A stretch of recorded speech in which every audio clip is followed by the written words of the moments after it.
How I booked the job. Everyone, this is Matthew Cornwell with Get Taped here in Atlanta, Georgia, one of Atlanta's original audition taping services, which I co-run with my lovely wife, Brooke. Hello, Brooke. And now on to our topic. How I book the job. Dolly Parton's Heartstrings. Let me preface this by saying I hope this doesn't come across as just some sort of ego stroke. I mean, it'd be dishonest for me to claim that I'm purely doing this for your education. But with that admission aside, I think there are some important takeaways from this video. So let's set the scene. On November 26, 2018, I got an email from my agent with an audition notice for Dolly Parton's Heartstrings. There was a 4-day turnaround, so the deadline was on the 30th. Plenty of time for even what turned out to be a 5-page script. So I was able to submit it on time, and sure enough, I found out about a week or so later that I was booked on the job. Hooray! We ended up shooting the first week of January in 2019. So now let's look at a montage of the audition and the final product. I came into your class on the 26th of April. I saw it. Why did you not put your hand over your heart? I didn't realize in the moment. So it wasn't conscious. I didn't realize in the moment. So you weren't impugning our Pledge of Allegiance? No. All you have to do is apologize, say you're sorry, and agree that you were wrong. No. I didn't realize at the time. But I was doing it for a reason. I couldn't agree with the wording. Did you consider the kind of example as a teacher you were setting for the students? If they start to think they can get away with such stunts... But isn't it a better example to stay truthful to what I believe rather than act upon something I don't believe in? Under this light, you leave us with little choice but to ask you to resign. I was very happy with how my footage turned out, and I had a great time on set, especially with the director, Erica Dunton. So why am I showing this, aside from the aforementioned ego stroke? Well, it turns out that particular week at Get Taped was very busy. So busy, in fact, that I didn't feel like I had enough time to both prepare the role and memorize the dialogue. So in the end, I put the script on teleprompter and read it straight from there. So let's watch a portion of the audition again and see if you notice me reading.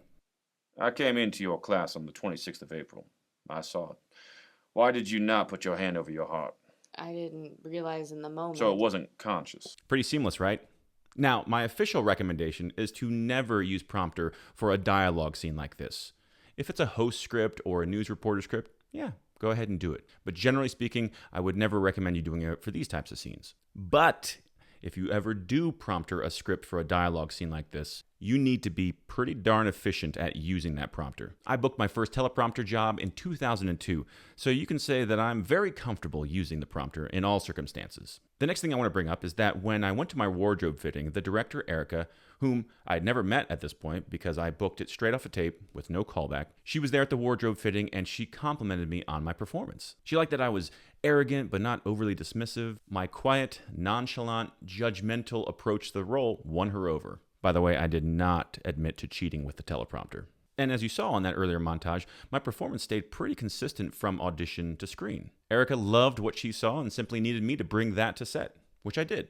So the big lesson here is that after reading the breakdown and the entire script, side note, here in the Southeast, we never get the entire script, so it was quite a treat to be able to read the entire episode before my audition. I decided to just focus on that part of me that is nonchalant and judgmental, because let's face it, I got that in spades. In other words, it was authentically me. I wasn't trying to put on anything. In fact, reading from a teleprompter, you could argue that it's really hard to add extra things because you're so distracted by that task of reading from the prompter. I just kept it simple.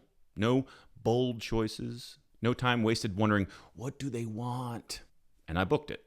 So if you're hearing from others in the industry that you need to make bold choices to stand out, well, I would argue that really what you need to do is just be yourself. Bring your signature performance to every audition. Because of the 9 billion people on this planet, no one is exactly like you. So if you focus on your unique identity, your unique brand, and let that authenticity take center stage, you will stand out. And you'll end up with directors telling you how great you were in your audition and how great you were on set. And yet you're thinking, well, I was just being me. This is why it's a good thing that casting never tells you what they want. First of all, they rarely ever know exactly what they want or what their producers or director wants. But even if they did know, if they were to tell you, then all you would do is a very bad imitation of that thing, losing yourself in the process. Instead, they want you to bring your signature performance. When you're authentic, time and time again, audition after audition, you're training those casting directors to know what to expect from you, to know exactly who you are and how to cast you. It also means you're not really trying to book each audition, but instead you're building that brand each time you audition for that casting office, or you're reinforcing that brand once you've established it with a casting office. And don't underestimate the power of an established brand in casting's eyes. Think about it this way. If you stop at a convenience store, but you're in a rush and you want to get a soda from the cooler, and you walk up there and there are 3 choices in front of you: Pepsi, Coke, and some cola-like beverage that doesn't really have a label on it, but it's sitting right next to the other 2. What are you going to choose? You're going to choose the one that you know what the experience is going to be like. You know what the taste is going to be like. And if you need help understanding what your unique identity is, your unique brand, what your signature performance is, well, I have the answer for you.